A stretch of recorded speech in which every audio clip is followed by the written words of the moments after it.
ہم لازماً آزمائیں گے تمہیں بشیء من الخوف، خوف کی کیفیت طاری کر کے، والجوع، بھوک، فقر اور فاقہ، ونقص من الاموال، مالی نقصان، والانفس، جانی نقصان، والثمرات، اور ثمرات، پھلوں اور میووں کا نقصان۔ میرے نزدیک یہاں پر ثمرات کا مفہوم ایک اور بھی ہے۔ ایک تو صاف تھا کھجور کی فصل تیار ہے اور غزوہ تبوک جانے کا حکم مل گیا، کون اتارے گا؟ اور کھجور وقت پر اتری نہیں، برباد ہو جائے گی۔ یہ ہو رہا ہے نا میووں کا نقصان۔ اور میرے نزدیک یہاں یہ بھی ہے، بسا اوقات بہت سی محنتوں کا نتیجہ انسان دیکھتا ہے کہ ضائع چلا گیا، میں نے 10 سال محنت کی، حاصل کوئی نہیں نکلا۔ یہ ثمرات کیا ہیں؟ محنتیں، محنتوں کے ثمرات کا ضیاع۔ کوشش آپ نے کی، قسمت کی خوبی دیکھی ہے، ٹوٹی کہاں کمن، 2-4 حاجت کے لبے بابا، بی پریپیئر۔ ایک شاعر کے یہ اشعار ہیں، وہ کمیونسٹ تھا، میں نام بھی نہیں لیتا، لیکن یہ کہ یہ اسی انقلابی، چونکہ ان کا بھی ایک انقلابی نظریہ ہے، انقلابی عمل میں یہ سارے مراحل آتے ہیں۔ کوئی سیٹ بیک آیا، فرض کیجئے کوئی ناکامی ہو گئی، تو اپنے ساتھیوں کو دل بندھانے کے لیے یہ فصل امیدوں کی ہمدم اس بار بھی غارت جائے گی، سب محنت صبحوں شاموں کی اب کے بھی اکارت جائے گی۔ میرے نزدیک کے ثمرات کا جو لفظ یہاں آیا ہے، ونقص من الاموال والانفس والثمرات، سب محنت صبحوں شاموں کی اب کے بھی اکارت جائے گی۔ دھرتی کے کونوں قدروں میں پھر اپنے لہو کی کھاد بھرو، پھر مٹی سینچو اشکوں سے، پھر اگلی رت کی فکر کرو، پھر اگلی رت کی فکر کرو، جب پھر ایک بار اجڑنا ہے۔ ایک فصل پکی تو بھر پایا، تب تک تو یہی کچھ کرتا ہے۔ ایک مقصد ہے سامنے، انقلاب برپا کرنا۔ ایک کوشش ناکام ہو جائے کوئی پرواہ نہیں، ویسے پھر تیار رہو ناکامی کے لیے، ایسا نہ ہو جو انگریزی میں کہتے ہیں hope for the best but be prepared for the worst۔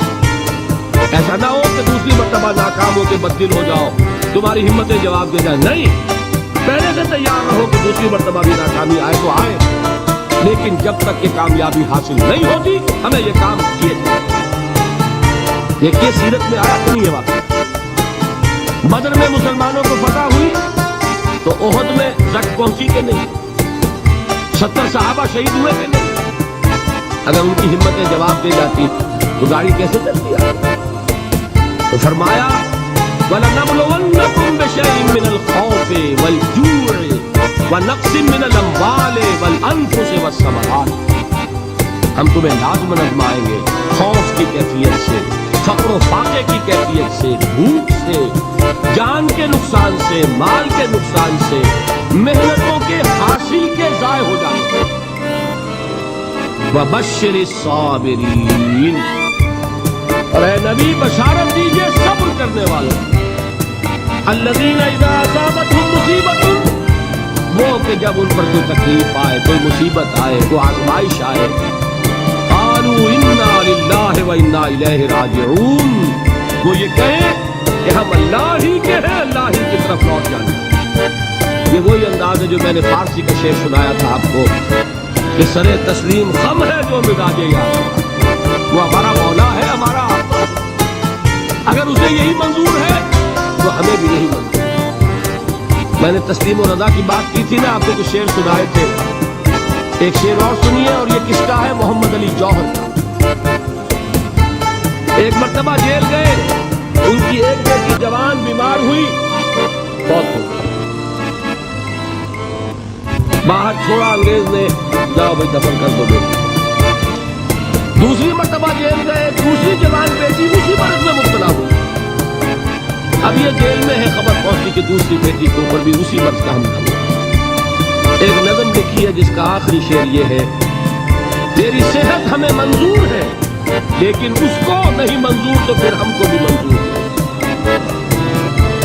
یہ جب تک یہ کیفیت نہ ہو اس میدان میں آدمی ثابت قدم نہیں رہ سکتا کہ میرے رب کو اگر یہ منظور ہے تو یہی مجھے منظور ہے، اور تیری صحت ہمیں چاہیے تو ضرور، لیکن ہمارے رب کو منظور نہیں تو ہمیں وبشر الصابرین الذین اذا اصابتهم مصیبۃ قالوا انا للہ وانا الیہ راجعون. نہ شود نصیب دشمن کے شود ہلاکت غم، سر دوستہ سلامت کے تو خنجر آستے. اولئک علیہم صلوات من ربہم ورحمہ، یہی ہے وہ لوگ جن پر ان کے رب کی طرف سے عنایتیں ہیں اور رحمتیں ہیں. وَأُولَٰئِكَ هُمُ الْمُهْتَدُونَ، اور یہی ہے وہ لوگ جو کامیاب ہونے والے، ہدایت پانے والے، ہدایت یافتہ.